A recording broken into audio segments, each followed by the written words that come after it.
I went through a heart chakra awakening, right? And I felt just washed from head to toe. And I could hear the angels singing. I mean, I heard the whole 9 yards, right? I mean,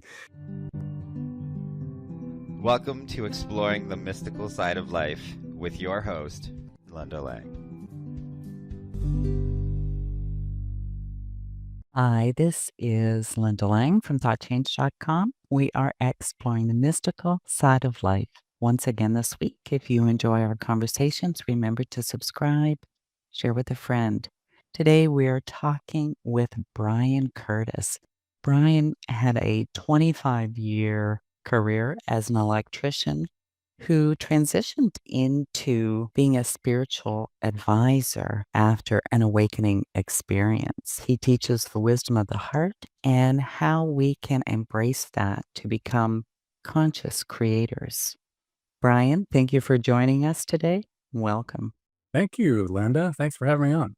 Fascinating story. You go from being an electrician to having a really heart expansive understanding of things. So, can you tell us a little bit about that journey? I guess that journey kind of is never ending, right? If you can understand your own heart and the rules of the heart, and the rules of the heart are pretty simple.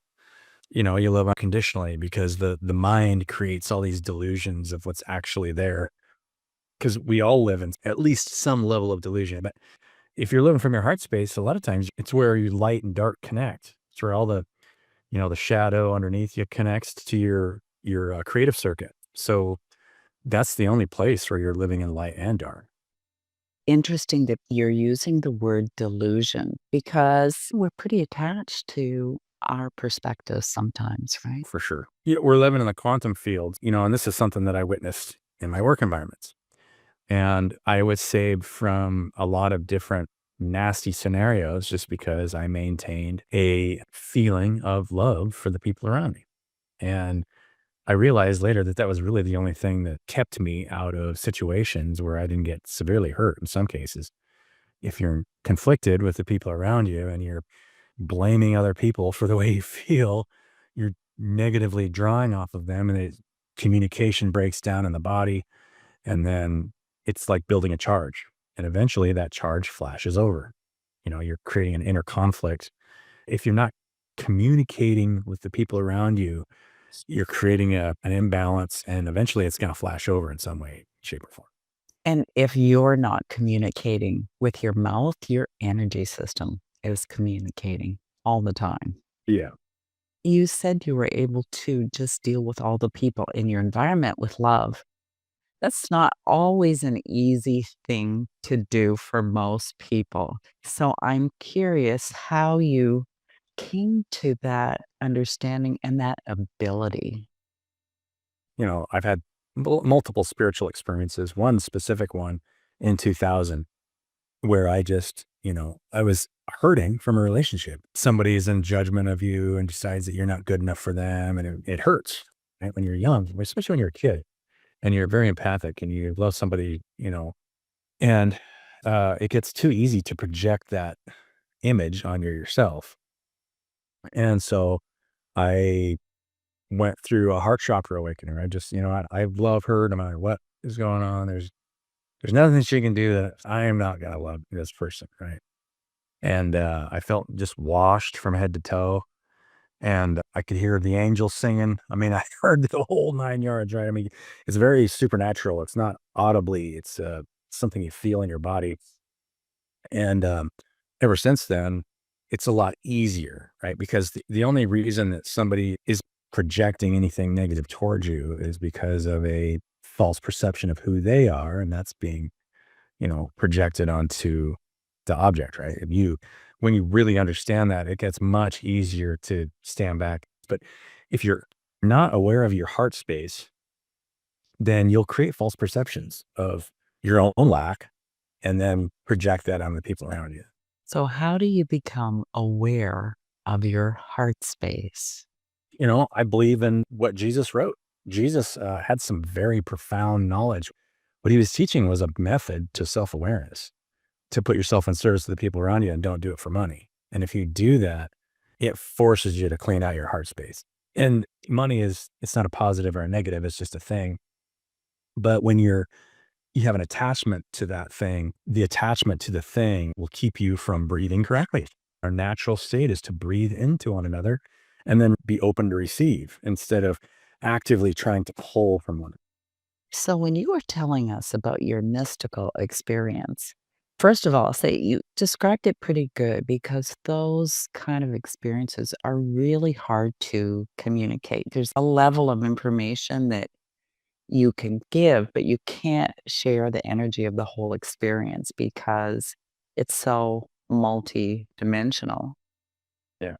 But I wonder about people, let's say, that have heart attacks. I've known a couple that their heart attack was actually a heart opening experience, and they opened up to see love in places that they hadn't seen love before. Oh, yeah. And this is a really good example.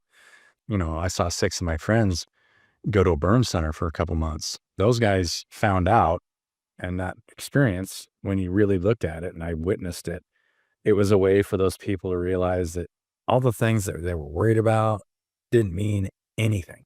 You come to a turning point and you think you might not like somebody, but when you're sitting in a hospital bed and you're both burnt half to death, you think, you know what? I'm not any different than I am. And somehow we got ourselves in this situation. Most people don't wish each other bad health. Yeah, you're actually wasting some of your life force energy projecting hate towards someone else. Yeah. You're wasting your energy. Right, you're exactly right. Something's feeding off it though. There's always something that has to feed off of wasted energy. It's like parasites. Any form of wasted energy that's not grounded in the present moment has something attached to it. That energy will go somewhere to something, right? Yeah.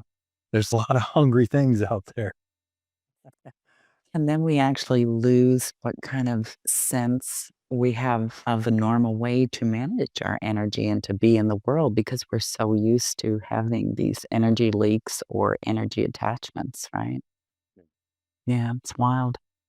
So, what would you suggest to people to really be able to tune in and pay attention? How can we help them to do that?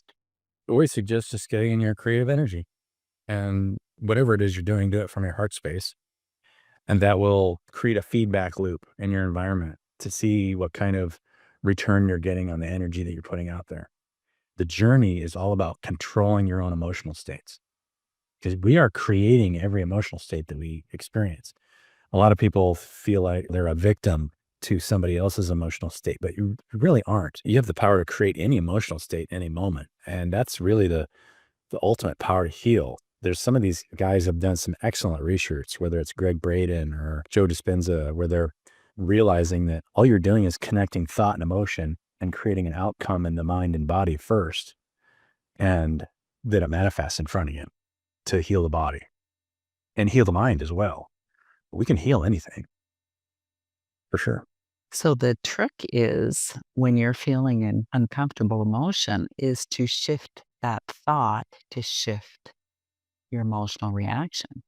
Yeah, and if you can get in your creative energy and create a balanced state daily and unplug from media and all the stuff, do something for yourself daily, you'll find that your biggest challenge is belief in yourself, for one thing, and believe whatever it is you're creating for yourself is going to get a return on it. And if you're always coming from your heart space and, a pure heart, then you'll always be taken care of. The universe loves you, right? So it's just a perception shift. So many feel as though the world's out to get you. Well, if that's your perception, then it will. You're just creating an outcome. It's one thing to think these thoughts, though, Brian, and it's for some totally different to be able to switch it because there's so much wounding, right? There's so much wounding and they get really attached The past has momentum. for sure. So, how would you suggest people actually go into a place where they can heal that heart? I think it's a process over time of different forms of fasting and meditation. Fasting forces you to manage your own emotional states, and you will constantly ground out the idea that you are somehow this temporary thing. You're this infinite thing that's being created from its heart, and then it all goes back to its heart. So if you just think on those terms and then don't beat yourself up because you're just going through a process. And it's an interesting thing how our minds and bodies work, because you don't even realize that a lot of times the negative thoughts and emotional states is usually just some kind of level of toxicity in the body that your body needs to transmute and flush. And then the hardest part is getting rid of bad habits. Our habits definitely have a hold on us, and it can be hard for us to realize that that's even a negative thing. Yeah, but it's putting you in a cycle that's manifesting the world around you, right? Once you realize that your emotional states are manifesting whatever you're involved with, then it becomes your primary goal to manage your own emotional states and then create thoughts that create the right emotions and empathy for all of us that are at different levels of managing those emotional states, because everybody's at a different level.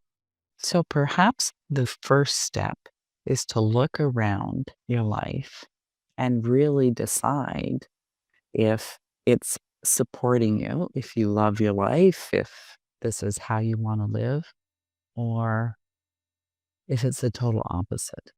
Well, learning to live life from the inside out is a tough chore.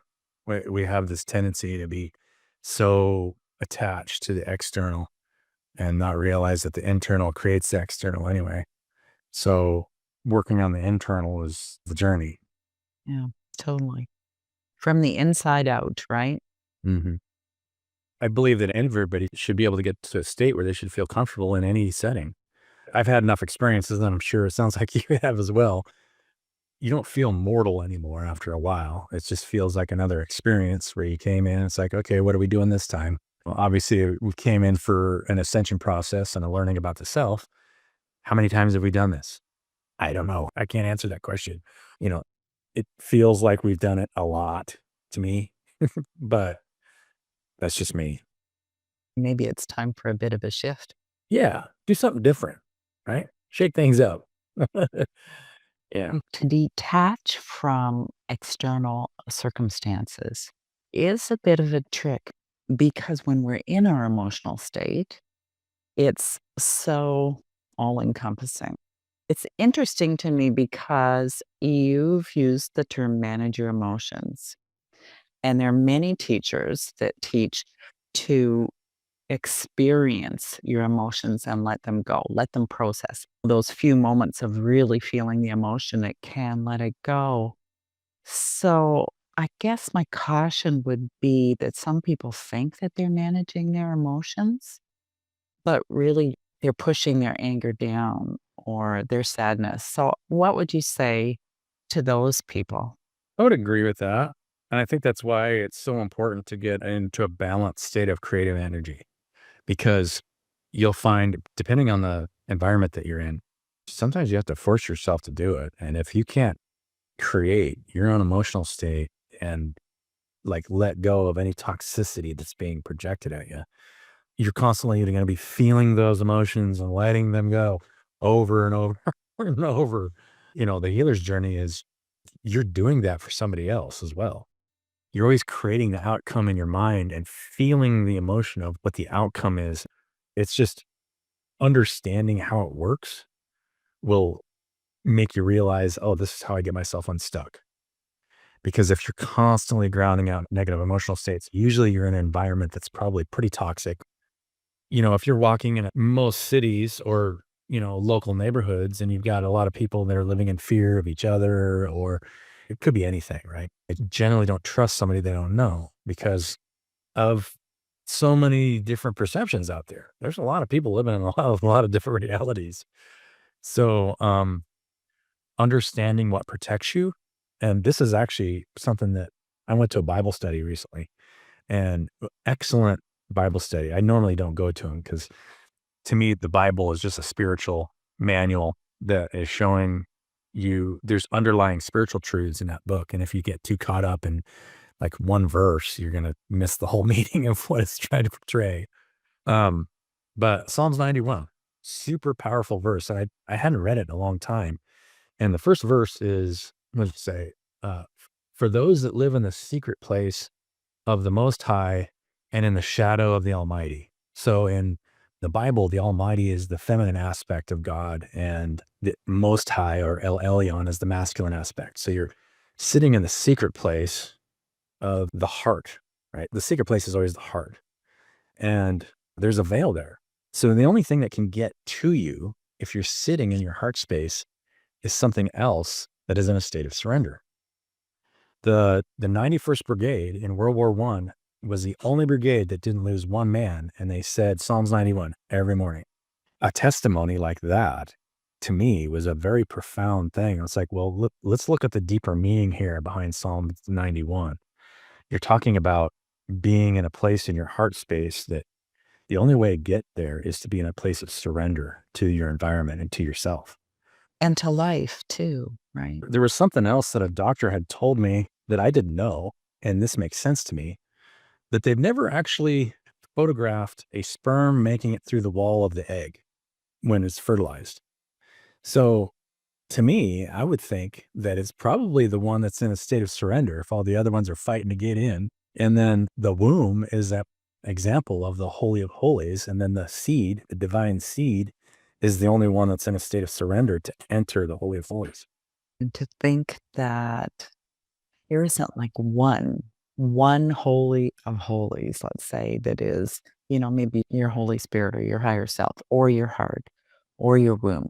It's an energy that exists probably everywhere, that's accessible everywhere when you surrender and know how to access it. Yeah, because when you're there isn't anything that's really going on. You're in stillness. And so anything else that's kind of trying to push or pull just doesn't have access to you. All you're doing is grounding out, the negative things that are trying to, because it's in stillness. There's pure love. You talked about how we create our lives and how we need to change our mind. So we're projecting the energy of what we want to create. And yet, especially probably this last 5 years, people are dissecting the way life is and what's wrong with it and how this is bad and how this isn't working. Probably in the desire to understand it better so they can fix it. But what they're actually doing is adding to that energy of chaos, essentially. So I just find it really interesting that we have that manifestation process kind of backwards. Yeah, it's just a lack of awareness. You're always learning lessons and always ask yourself why. The why is really important. I mean, generally speaking, most people don't want to be around somebody that's just constantly negative and saying that the world's going to end versus somebody that's said everything's fine. Don't worry about it. What do you want to build together? You want to be a kid? Or at least that there's hope, right? Right. Exactly. So, how would you suggest people actually step out of analyzing what appears on the outside world to be chaos and very problematic? How can they step out of that energy and look at things from a different perspective? Because without that feedback loop, I mean, it's just part of who we are. Nobody wants to be around a negative Nancy or somebody who's pointing a finger at everybody else, and knowing that forces you to learn how to manage yourself. Absolutely. So often we can't really see ourselves from the perspective of another, though, right? We don't even know we're being negative. Oh, for sure. Yeah. I'm the same way as just anybody else, right? And especially with family, because long-term family relationships are the hardest ones to change in a behavior that you're used to engaging in. That's the toughest ones, right? To be able to create a new outlook on your relationship. Say, this is not something that I can't manage. All I have to do is set the right boundaries and show support at times if I'm asked to do something. Sometimes it's a non-workable situation. Sometimes people's families are so self-destructive that you just have to leave, or you're in a really self-destructive environment. All families are different, but usually those connections hold the deepest secrets to what you have to overcome as a person. Did you bring your spiritual perspective into your work as an electrician? Not so much. Um, I was just getting increasingly frustrated being there because I saw how inefficient it was working. and there's just too many competing interests. If you put in a control mechanism to control someone's behavior to get a certain outcome, they're just not going to be happy about it. And so, the current cycle that we see, most people that are working their average job, a lot of people, most people don't even understand that they're unconsciously, worrying about something and creating a job that they're not happy with. And they have to ground out that stress every week, on the weekends and drink or whatever it is they do. Usually the weekend becomes a stress relief because just not happy doing what you're doing. For sure. And so, from your perspective, the biggest issue that humanity has is our disconnect from divine love and unity consciousness. Have I got that right? Yeah. Those terms get thrown around a lot and some people have their own ideas of what they mean, but unity consciousness, and I heard somebody, and I personally went through this, when you kind of realize that you always go back to the same place, it can create a situation internally where it's just like, okay, well, nothing really matters. It doesn't really matter. But then if you get into that state of being, then you're going to get further and further disconnected from more and more people. And what we all want is to grow closer over time. It's not a race. You don't have to dedicate too much time to the day to really learn how to manage yourself and make sure that you're grounding out the stress in your environment. There's a lot of it right now because of the community, the way that the group collective is working. There's less money available for a higher percentage of the population to pay for stuff. And so when people look at that as their source, then you're not going to get rid of the stress. It's like a growing organism that's learning to detach from how much it doesn't have or has and manage and create its own emotional state. Do you have another mystical experience you could share with us today? Wow. Well, I guess I'll go back to Saturday. I went outside and the next door neighbor, I was walking the dog. It was like 9:30 at night. She'd been cooped up all day. So I took her out for a walk and she gets super excited. And the house, 2 houses over, they've got goats. And I think they had a couple of baby goats in there. They must have. And there was quite a few. And so they're baying at me. And then I just instinctually, because I do this with animals, I love talking to animals. I think you can talk to just about any animal if you're aware enough. I just kind of visualized, you know, my heart space kind of projecting at the goats. And we walked around. And then on the way back, here comes 2 goats charging down on me out of the blue, out of the night. And I just kind of squatted down on my knees and I could feel something in the spiritual realm. It was like a conflict. Like the goats really didn't know who I was. Maybe I was a predator, right? So goats are very protective. You can use goats to protect your property. My dog didn't freak out because I just squatted down and put my hands out to them. And then they pulled up short and then they started looking at me. They got okay with me petting them because there were just a couple of baby goats. I don't know how they got out.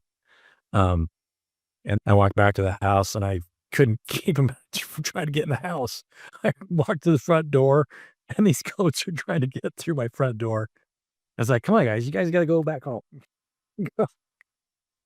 What's so interesting about that, Brian, is because, we think of mystical experiences or spiritual experiences to be these kind of dimensional, shifting, earth rattling experiences where everything kind of fades away and we have some great epiphany. We can have these kind of mystical, magical moments here in our earthly experience as well. So that's beautiful. You also said you projected your heart energy out.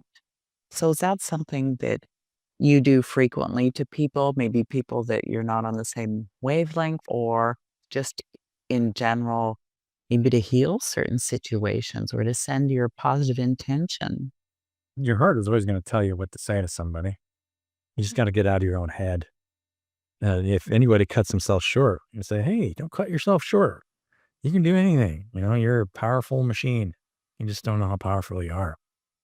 So your heart is always going to want to do that. And that was a big spiritual download I got last night. And when I said lightning strike, it's like, if we follow the laws of the heart, where, if anybody asks me for something or they need something, I'll give it if I can, because I have no attachment. And as long as I do that, I find that I'm always taken care of, because the people around me know where my heart's at, and the universe will look out for you, because it understands, your higher self understands that you're trying to raise the awareness of the whole organism. So if you're on that journey of raising your own awareness and doing that for the people around you, you have to be protected. There's no way that you can't be, because that's the goal, that you want to remember that you're the dream maker again. The dream maker. I like that. Mhm. So we're just about ready to wrap up. Brian, is there anything else you would like to share with the listeners today? The best thing that I would advise anybody is, don't ever blame anybody for their own ignorance, because we're all ignorant of so much. And that's really where judgment comes from, is we're blaming ourselves of our own ignorance. And if you're unhappy with being in the dark, you'll be with somebody else that's unhappy in the dark as well. But we're all in the dark. We're always going to be in the dark of what's going to happen tomorrow. All we can do is be present and learn how to create from the present moment. And if we're here for the experience, we certainly are having an experience, right? Right. Yep. Now, Brian, you've written a book. What's it called? Yeah. There is Only One Heart was the first book that I wrote. That was kind of the beginning of my process of self-discovery, trying to figure out who I am. So I was just witnessing that process. And then a lot of the ways that I looked at the world around me, talking about how everything's growing, everything's breathing, everything comes from and goes back to the heart of any system. Um, and then it prompted me to start a second book, because I started to understand that faith and belief, what you should or shouldn't be doing, regulates everything. So the more that you understand about yourself and how this place works, will regulate more of your decisions daily. It's what you should be doing for yourself, for your own mental health, and for the people around you. And where can we send people who might want to know more? You can always get a hold of me through my website, or you can find me on LinkedIn. I'm advertising myself as the CEO of Decentralized Systems. Once people understand the rules of the heart, then we can work together in a lot better way than we have in the past, where you don't put people in power positions up above one another, where you're making decisions together and what you want to create together, and treat everybody's time the same. Because, we've created all these roles in society. All those roles were based on a misconception of reality anyway. All you're doing is trying to access the universal field from your heart. Brian, thank you so much for being my guest. Thank you, Linda. I enjoyed being here. And thank you for listening to this week's edition of Exploring the Mystical Side of Life. You will find all of our conversations on YouTube and your favorite podcast platform. Come visit me at thoughtchange.com. Pick up your copy of Learning to Listen. While you're there, check out my program, Alchemy from the Inside Out. And we will see you again next time. Bye for now.